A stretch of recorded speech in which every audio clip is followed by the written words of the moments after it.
The circumnavigation, as I say, was I need Captain Waddell back. Thank you. This was a brooding, private, paranoid, yet very determined officer. Not terribly popular with his subordinate officers, but he managed to circumnavigate the world, burn over 30 vessels, or capture over 30 merchant vessels without losing the life of any crewman or passenger on those vessels or his own crewman. So it was, and he was a superb navigator. So he was able to hold things together. He had a good crew. The Lieutenant Sidney Smith, this is his grave marker, was one of his officers. His dad was a Commodore and an Assistant Secretary of the Navy in the Confederacy, and his uncle was Marse Robert, some guy named Robert E. Lee. And so he had good connections, and he served aboard the Alabama as well as the Shenandoah. The next officer we've already alluded to. I think in Virginia. Yeah.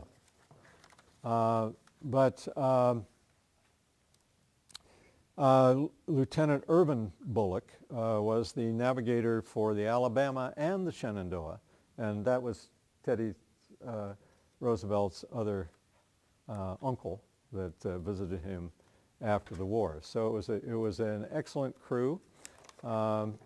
When they got to Melbourne, they experienced a phenomenon with Confederate ships. They were welcomed, and they were kind of like rock stars. As you can see, this was a ball that was thrown for them in Greater Melbourne. Particularly the upper classes welcomed them. A lot of adventuresome fellows wanted to sign on. At the same time, there were a lot of Americans in Melbourne who thought that it was a pirate ship, or purported to think that, and they wanted to stop it. So the U.S. consul there, Blanchard, was on the governor of the state of Victoria to seize the vessel for violation of the English Foreign Enlistment Act and other things. And of course, he was getting a lot of the crewmen who'd signed on in the South Atlantic were disillusioned by the time they got to Melbourne. So they jumped ship, and those that were American went to the consul and poured out their tale of woe. And so a Union supporter in Melbourne Harbor actually tried to blow up the Shenandoah when it was there. But the governor didn't want a big hassle with the USA, because the British knew that the U.S. was preparing a case in international law court against Great Britain for their part in getting these raiders to sea. And they didn't want any more of it, and they didn't want to seize a vessel and cause a big to-do. So the governor was relieved when finally the ship sailed. And before it sailed, a lot of people had come aboard. As I said, they were looked on as rock stars. This was a typical visit aboard the Shenandoah. There were just crowds and crowds of people. So when they finally sailed and they left Melbourne, after Waddell had sworn I have not been recruiting Australians or residents of Melbourne, and I have not violated the Foreign Enlistment Act, 45 men crawled out of every nook and cranny on that ship. I mean, the bowsprit was hollow, right? And there were 4 guys in there almost suffocated before they thought it was safe to come out, when they were far enough away from Australia that they wouldn't be sent back. So Waddell had replaced his crew members. In the next map, our map again, we'll see a left Melbourne. Come on, Les. Headed north to Ponape. That's where he found 4 American whalers. One of them actually purported to be a Hawaiian whaler. But the thing about whaling in the Pacific, the crews were half Hawaiian, because the Hawaiians were the best sailors in the Pacific, and they were, oops, I think I'm stepping on myself here. I'm wired for sound. The crews, they would leave New Bedford with two-thirds of a crew, about 20 men. They needed 31 men. And they would stop in Honolulu or Lahaina and pick up those men from the Hawaiian Islands, Kanaka sailors, very, very prized sailors. For one thing, Hawaiians could swim, and in the 19th century, 90% of sailors could not swim. And in a whale ship, that's very important because the boats were frequently dashed to pieces by the whales when they were chasing them. So anyway, these ships, the 4 ships, had about 100, a little over 100 sailors that were Kanaka.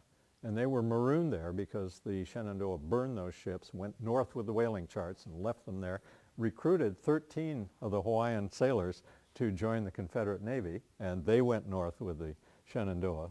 But this gentleman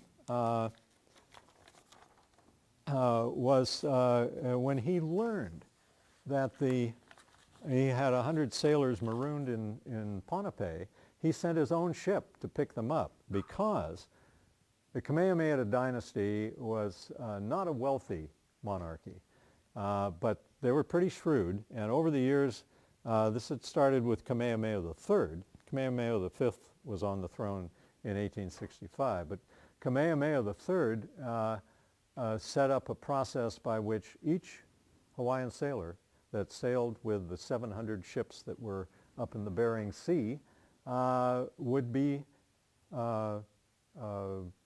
registered. They would pay, the owners of the whale ships would pay a fee when they went aboard. They would pay a fee when they were discharged. They would pay a monthly fee to the Kamehameha dynasty, and then the ships were bonded. As long as they had Hawaiian sailors aboard, they had to leave a bond with the Hawaiian government. And of course, the ships were there for 4 years. It took that long to fill up, usually to fill up a whale ship, get all the barrels full.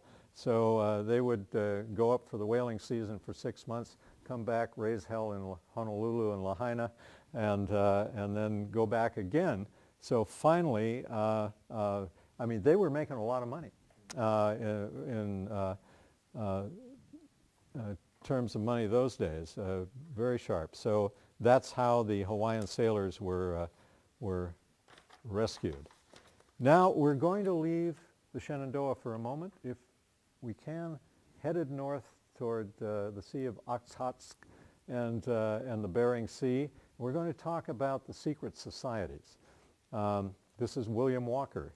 He was what is known as a filibuster. The filibuster movement in the decade before the Civil War was very, very active. These are private buccaneers, freebooters, who would raise an army of from 50 to 1,000 men and attack a country that was with which the United States was not at war, and try to gain control of it. And largely, they were bankrolled, as William Walker was, by Southern interests, because the South was very interested in bringing more states in that were slave states, because California, which was a huge state, had come in as a free soil state. They were also interested in dividing California. We'll get to that in a moment. But this man attacked Baja California. Then he went to attack Nicaragua. Nicaragua was undergoing a civil war, so he allied himself with the liberals. The conservatives were friends of Cornelius Vanderbilt. Cornelius's 2 partners decided they wanted to take the company, the transportation company across the Nicaraguan isthmus that Cornelius was running. They wanted to take it away from him. So they were on William's side. It's not good to cross Cornelius Vanderbilt. He was actually elected president of Nicaragua for one period, got kicked out, went back twice more. The last time he went back, the Costa Ricans were allies of Cornelius because they wanted to drive the filibusters out of Nicaragua. And so William was captured by a British ship, turned over to the Costa Ricans, and shot. So if you're going to be a filibuster, carry good insurance. That was the next. Oh, he also tried Sonora. There was a filibuster effort in Cuba. I have to press a button or two here. This is Mary's idea. She wanted to keep the screen active. Right, right. Well, this is Henry Crabb, who was an assemblyman in California, a Southern fellow, was trying his best to change the California Constitution to allow slavery or to divide the state in half and make the southern half a slave state. And finally he gave that up, raised 100 men, and went down to attack Sonora. And the governor of Sonora outfoxed him, captured him, and mounted his head on a pole in this church to make a statement. So as I say, good insurance for filibusters was a must.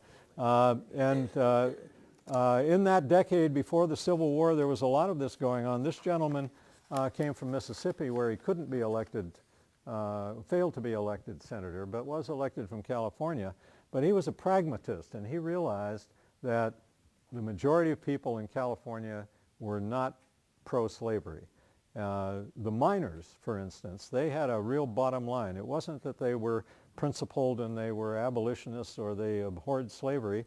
It was they knew that if slaves came in to work the mines, the free miners' salaries would go down. So and Gwynn recognized that, so he gave out a lot of patronage to those folks, got elected, and of course once he got into the Senate, he voted with the Southern Bloc to try and bring other states in as slave states. But that was what was going on. Even though pro-slavery Southerners were a minority in California, when the war broke out, they realized that as a minority they were now in enemy territory, if you will. They were in the Union.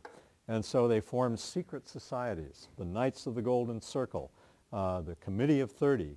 Up here in Oregon and Washington, it was the Knights of the Columbia Star.